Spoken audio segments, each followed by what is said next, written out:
Bueno, hoy se va a realizar otra audiencia por el juicio por el secuestro y asesinato de Vladimir Roslik. Esto ocurrido en abril de 1984, considerado la última víctima mortal, el último asesinado por la pasada dictadura. Y estamos en contacto a continuación con el fiscal especializado en crímenes de lesa humanidad, Ricardo Percivale, a quien le damos los buenos días. Doctor, ¿cómo le va? ¿Cómo está usted?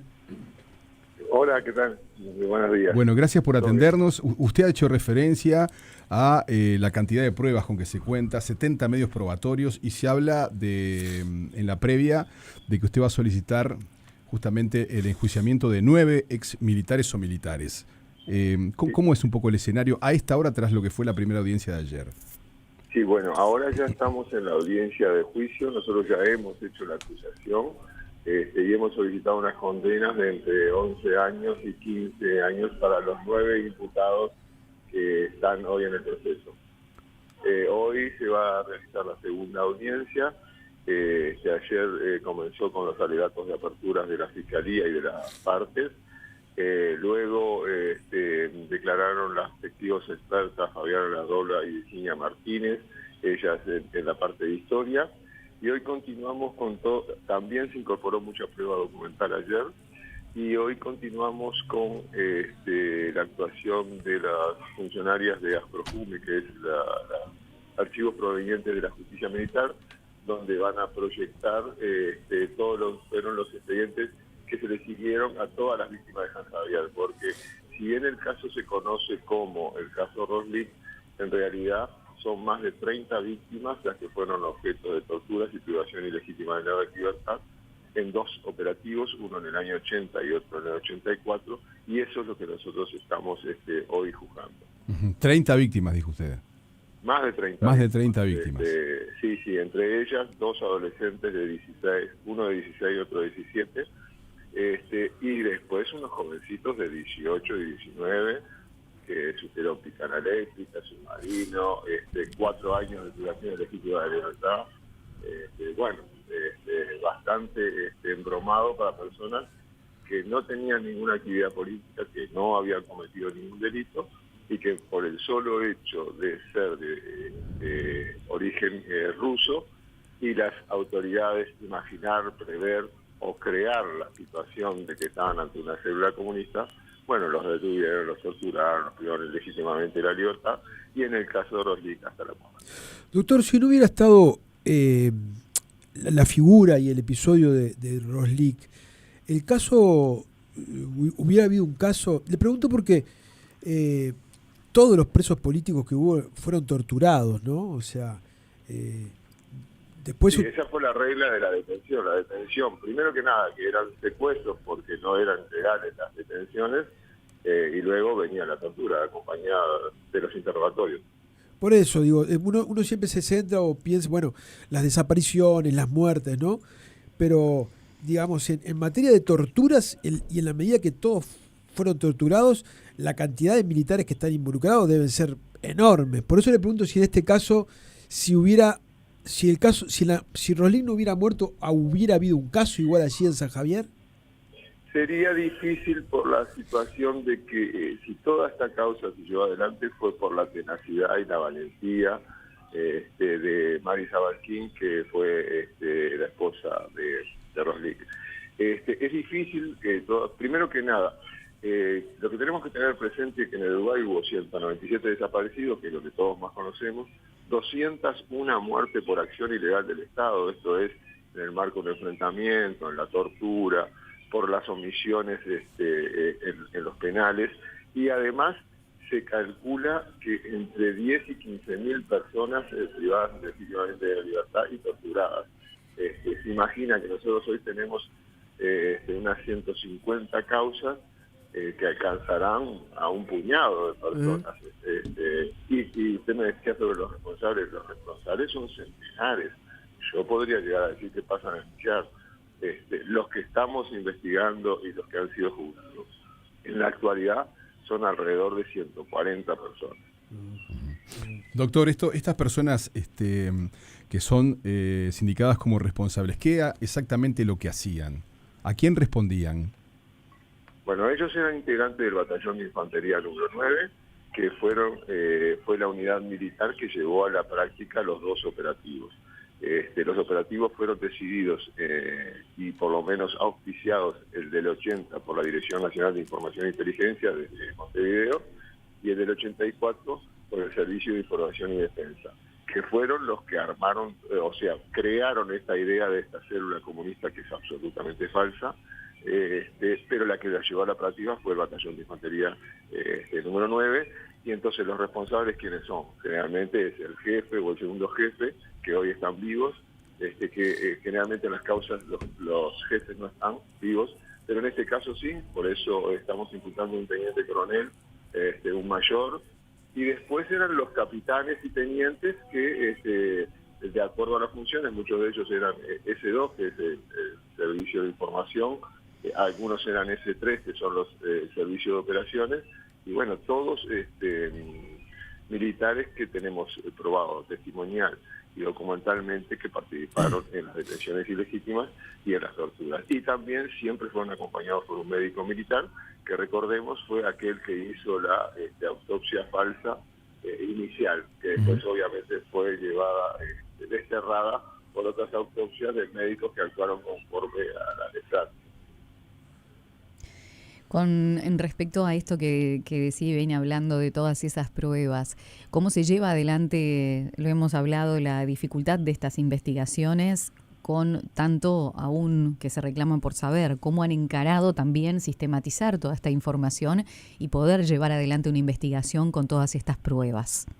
Bueno, nosotros, primero que la Fiscalía ya lleva 7 años de actuación, tiene un cúmulo importante de conocimiento global, porque antes que actuara la Fiscalía Especializada, esto estaba dividido entre 20 y 25 fiscales que no podían tener un conocimiento de todas las causas, de la logística, de cómo operaban las agencias represivas. Nosotros, al haber centralizado todo en una Fiscalía, hoy tenemos un conocimiento acabado de muchísimas cosas, y bueno, eso nos permite hacer un traslado de prueba, un análisis global de la prueba, y este caso fue uno más de todos los que llevamos adelante. Conseguimos muchísima documentación, porque los servicios de las agencias de inteligencia siempre realizan determinada documentación sobre los casos, y bueno, esa se fue obteniendo, porque ustedes tienen que tener conciencia también que nosotros contamos con muchos organismos del Estado que nos proporcionan información. El Ministerio de Defensa, el Archivo General de la Nación, AFROJUMI, la Secretaría de la Presidencia, las universidades, porque también aquí está involucrada la UDELAR, porque ayer participaron 2 docentes de las facultades de comunicación y también de humanidades y ciencias de la educación. El miércoles va a participar el catedrático de Medicina Legal. En fin, acá hay un involucramiento de muchos órganos que nosotros los utilizamos permanentemente. Por eso las pruebas son muy contundentes. Ustedes me preguntan de 70 pruebas, quizás sean más, yo dije un número aproximado, pero es muchísima prueba. Por eso es que los juicios demoran tanto, porque un juicio común, por un delito común, dura 3-4 días. Cuando usted dice involucramiento, doctor, se refiere a que tenían información, pero no involucramiento en el delito. No. A ver, cualquier investigación la lleva un fiscal, y el fiscal solicita oficios a los distintos organismos del Estado, y los organismos del Estado brindan su información. Es más, en uno de los casos, en este caso en particular, una gran punta del trabajo que hicimos fue por un oficio que envió el Ministerio de Defensa en su momento, que fue el anterior, donde encontró determinada información que entendía que podía ser importante para la Fiscalía, la remitió, y esa información a nosotros nos fue muy bien. Está bien. Obviamente, después nosotros empezamos a reclamarle a los organismos, porque después esto es como un protocolo. Cuando le llega una denuncia, usted sabe que tiene que enviar un oficio a la Secretaría de Presidencia para el pasado reciente, al Archivo General de la Nación, a AFROJUMI, que son los organismos que siempre tienen información. Doctor, uno que más o menos está informado, tiene idea de que tiene una idea más o menos general de lo que ocurrió en los años de la dictadura con las violaciones a los derechos humanos. Usted, después de que se involucró en el tema como fiscal, ¿le cambió la perspectiva de lo que conocía Bueno, a ver, sí, mucho más, pero recuerde que yo soy una persona bastante mayor, yo viví la dictadura, o sea que viví lo que fueron esos años.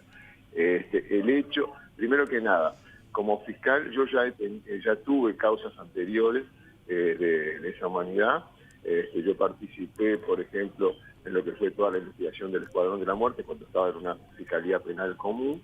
También participé en lo que fue el homicidio de Ramón Peré y también inicialmente en la causa del vino envenenado donde se dio muerte a la señora Cecilia Fontana de Ojeda. Esas 3 causas yo las tuve siendo penal común. Después cuando ingreso a crimen organizado, a lesa humanidad, ahí tomo un conocimiento mucho más acabado, porque obviamente me dedico todo el día a eso. Uno no solo conoce todo lo que es la documentación, sino que empieza a conocer todo lo que es la jurisprudencia de la Corte y toda la jurisprudencia en la materia. Y además empieza a vincular con fiscales del exterior. Bueno, en fin, lo que da una fiscalía especializada. Yo creo que siempre en toda materia es muy importante la creación de fiscalías especializadas porque hacen que uno se especialice en eso. Y hoy nos hemos especializado de forma muy importante. Doctor, 2 cosas más que le quería preguntar. El tiempo apremia, usted tiene otras actividades a esta hora, pero primero que nada preguntarle, usted hacía referencia a investigaciones o datos recientes que aparecieron durante las tareas del anterior Ministerio de Defensa. ¿Qué encontró de nuevo en el caso Roslik, que como bien informó alcanza a más de 30 personas como víctimas? La sentencia en que se juzgaba la conducta de los militares que en aquel momento estuvieron involucrados en la muerte. Esa sentencia no teníamos acceso a la misma, y esa sentencia es muy importante porque nombra, creo que un periodista, un colega de ustedes hizo una nota muy importante en aquel tiempo, porque en esa sentencia, en ese documento que fue promocionado por el Ministerio de Defensa, se establecía cómo había sido el procedimiento de interrogatorio a Roslik y quiénes estaban presentes, nada más y nada menos. Y ya en esa sentencia, que obviamente es una sentencia que intenta solucionar de algún modo lo que pasó, y los condena a unas penas mínimas y no condena a los responsables directos, condena al jerarca por las omisiones en el servicio y lo condena a 6 meses cuando estamos hablando de una muerte muy especialmente agravada por la tortura. Y condena al segundo jefe de la unidad porque supuestamente habría sido el que mandó hacer los interrogatorios y lo condena como homicidio culposo. Imagínese usted que esto de culposo no tiene nada. Entonces, pero ahí da mucha información de quiénes fueron los oficiales que estaban participando en el momento de la tortura. Y las condiciones como se hizo, aunque trata de obviar la tortura, y el lugar físico, porque se hizo en un lugar físico de 12 metros cuadrados, o sea 3x4, y donde había 11 oficiales presenciando la tortura. Esa sentencia fue importante, pero obviamente esa sentencia no es la base de la imputación. La imputación se basa en todo lo que dije antes, es los testimonios de las víctimas, en decenas de documentos que hablan del tema, obviamente de los expedientes de la justicia militar, del plegajo de los militares que los ubican en el lugar y en las funciones, obviamente también los informes médicos, los peritos historiadores. También traemos un perito calígrafo porque quisimos analizar la firma del acta de interrogatorio de Roslik, que es notoriamente alterada, la hicimos periciar con firmas que él tuvo en su vida normal. Por ejemplo, cuando firmó el título de médico, y es clarísimo que la firma del interrogatorio está alterada, y bueno, nosotros partimos de la base que está alterada por las torturas a las que estaba siendo sometido. En fin, un conjunto de pruebas que nos permite estar muy tranquilos para esta etapa del juicio que encaramos esta semana. Fiscal, con respecto a todas estas investigaciones y demás, ayer en la transmisión se podían ver algunos mensajes y algunos identificados con nombre de distintos grupos, con mensajes bastante violentos. ¿Ustedes han tenido algún episodio puntual que hayan tenido que denunciar o algo referente a todas estas investigaciones? En este caso no, yo he tenido, como he dicho en otros medios, sí, denuncias administrativas, denuncia penal amenazas, sí, presiones de todo tipo, pero bueno, pero todas las demás denuncias que se han hecho han sido archivadas, no nos preocupa lo más mínimo, pero bueno, todo es parte de cuando uno intenta avanzar en algunos temas que a determinadas personas les molestan. Doctor, sí. Pasa a mí como le pasa a quien está en económico, como le pasa en drogas, etcétera. Son hechos aislados, no como grupo en sí constituido. Bueno, en una de las amenazas que me hicieron a mí había un grupo detrás. Doctor Percivale, fiscal especializado en crímenes de lesa humanidad, muchas gracias por haber estado en Informativo Sarandí. Ha sido muy amable. No, por favor, las órdenes. Buen día. Que pase muy bien, que pase muy bien.